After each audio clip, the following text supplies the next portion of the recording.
Il y a beaucoup de témoignages historiques sur la religion de Gengis Khan. On appelle cette religion Tengrisme ou Tengrisme. Je vous invite d'abord dans mon pays natal, la Yakoutie, où le peuple continue de pratiquer cette religion.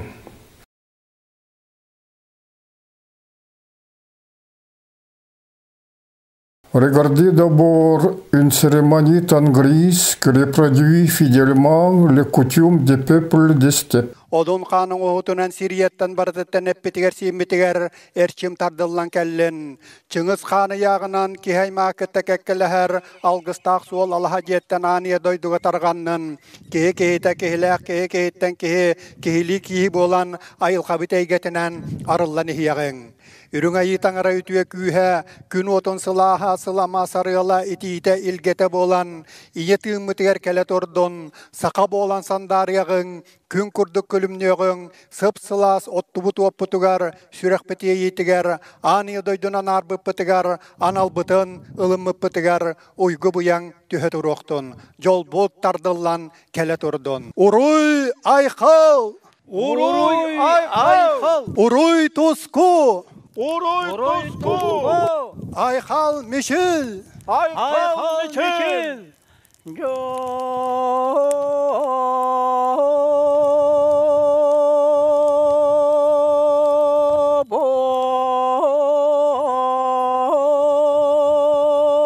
Tangra signifie Dieu. On prononce ce mot en yakut Tangara. Tangara. Réécoutez maintenant un morceau où le prêtre s'adresse à l'esprit de Gengis Khan, qui est considéré dans la religion tengris yakoute comme un saint. Le nom de Gengis Khan se prononce en yakoute comme Chingis Khan. Çınız Khanı yağınan kihayma kettekekkeler algıstaq suol Allaha jetten aniye doyduga targanın. Mais pourquoi les Yakoutes vénèrent Gengis Khan? Eric Krubezi l'explique.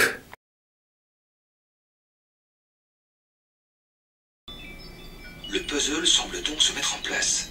Au XIVe siècle, des cavaliers mongols auraient migré vers le nord, en remontant la Léna, et ils auraient trouvé les moyens de survivre dans cette région hostile.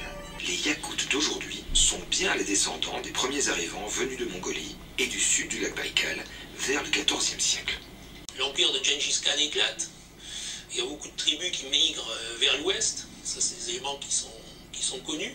Mais il y en a certainement qui ont pu migrer aussi vers le nord. Ainsi, je suis bien placé pour parler de la religion de Gengis Khan. Nous disons que le XIIIe siècle était l'époque du tengrisme classique, car à cette époque, le tengrisme a été répandu du Pacifique au Balkan. Ce tengrisme classique a été fondé sur 3 idées. Tolérance exemplaire exprimée de façon suivante. Comme Dieu a donné à la main plusieurs doigts, de même il a donné aux hommes plusieurs voies vers le Dieu uni. Désir de la paix universelle qui est souhaité dans les termes. Par la puissance du ciel éternel, du lever du soleil jusqu'à son couchant, le monde entier sera uni dans la joie et la paix. Idée d'un gouvernement mondial exprimée par les mots. Il n'y a qu'un seul Dieu dans le ciel, sur la terre, il ne doit être qu'un seul maître. On peut interpréter ces 3 idées comme credo du tengrisme classique, c'est-à-dire un système de ces dogmes principaux enregistrés officiellement. Le credo du tengrisme a été bien formulé par le grand Khan Manka à Robruk. Nous autres Mongols croyons qu'il n'y a qu'un Dieu par lequel nous vivons et mourons et vers lequel nos cœurs sont entièrement portés. Et homme Dieu avait donné aux mains plusieurs doigts. Ainsi avait-il ordonné aux hommes plusieurs chemins pour aller au paradis. Dans sa lettre au roi de France, il utilise la formule significative « Il n'y a qu'un Dieu éternel au ciel ». Et sur terre qu'un souverain seigneur Gengis Khan, fils de Dieu, et déclare que par la puissance du Dieu éternel, tout le monde sera uni en paix et en joie. Jean-Paul Roux résume le sens du tengrisme de la façon suivante. C'était l'idée forte des Turcs et des Mongols, celle qui sera répétée pendant quelques 2000 ans des Yonglou aux Ottomans. avec quelques variants dans la forme, 10 fois. 100 fois on relira cette phrase comme il n'y a qu'un seul Dieu dans le ciel, il ne doit y avoir qu'un seul souverain sur la terre. Cela coûterait cher. Une génération serait sacrifiée. Mais le résultat en vaudrait la peine s'il n'y avait plus de guerre. Le code de loi Genghis-Khanite Yassa, promulgué en 1219, codifie des traditions, des lois et des interdits des peuples des steppes. Le Yassa de Gengis Khan était considéré par les peuples turco-mongols à l'égal d'un livre saint et avait pour eux une valeur religieuse. On continuait de le respecter longtemps après la mort de Gengis Khan comme les commandements divins. Ainsi les Yakoutes continuent aujourd'hui de vénérer l'eau et le feu comme l'exige le Yassa et on ne peut pas s'étonner que Gengis Khan a été divinisé dans leur religion. Atamalik Djveini témoigne dans son livre. Le sort était bon pour moi et la fortune me souriait, et j'ai eu mon privilège d'embrasser le seuil du palais de l'empereur du monde, du seigneur de la terre et du siècle, qui a donné la paix et la sécurité bénie. Conformément à la Yassa et à la coutume des Mongols, quiconque leur obéit obtient la sécurité et ne subit pas leurs défaveurs et l'horreur de leur cruauté. Ils exonèrent de tout impôt les plus savants des adeptes de toutes les religions. Quelle armée dans le monde entier peut être comparée à l'armée tatare? Au combat, ils attaquent comme les bêtes sauvages entraînées, dans les jours de paix et de tranquillité, ils sont comme des moutons donnant du lait, de la laine et bien d'autres profits. Par peur de sa Yassa et de la punition parmi ses subordonnés, il y avait une discipline si stricte que dans son règne aucun voyageur, tandis qu'il était non moins de son armée, n'avait besoin ni de la protection, ni de l'escorte sur n'importe quelle partie de son chemin, et comme on dit avec un peu d'exagération, une femme avec un cruche d'or sur sa tête pourrait marcher seule sans crainte et sans peur. Aucun État n'avait avoir une telle armée, très puissante et super mobile, capable de devenir le noyau d'une armée mondiale unique. Même l'Empire romain, dont la base de puissance était les légions d'infanterie et la flotte d'aviron. Les dirigeants de la Rome antique étaient motivés par le désir de renforcement de leur pouvoir et de l'asservissement des autres peuples, et non par le rêve d'une paix perpétuelle entre toutes les nations.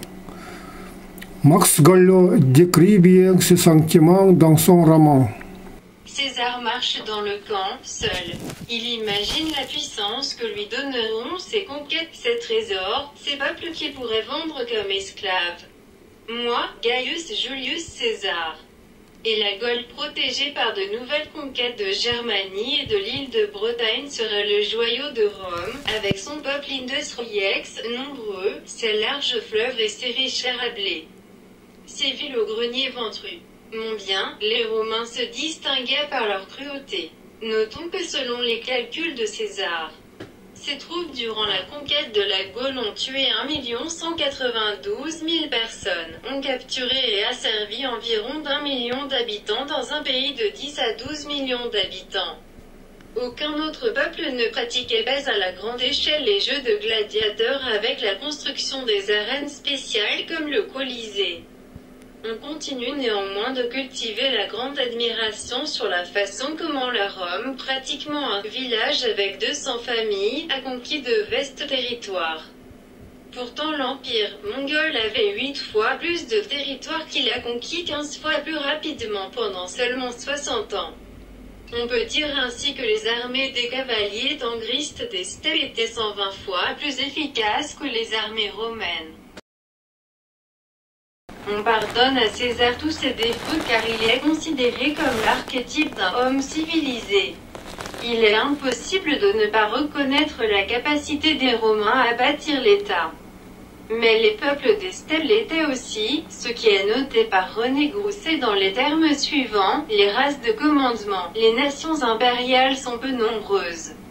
À côté des Romains, les Turco-Mongols ont été de celles-ci. Rappelons que Gengis Khan a grandi non dans un village de 200 familles, mais dans une famille solitaire en pleine péril. Abandonné par tous dans le steppe après la mort de son père.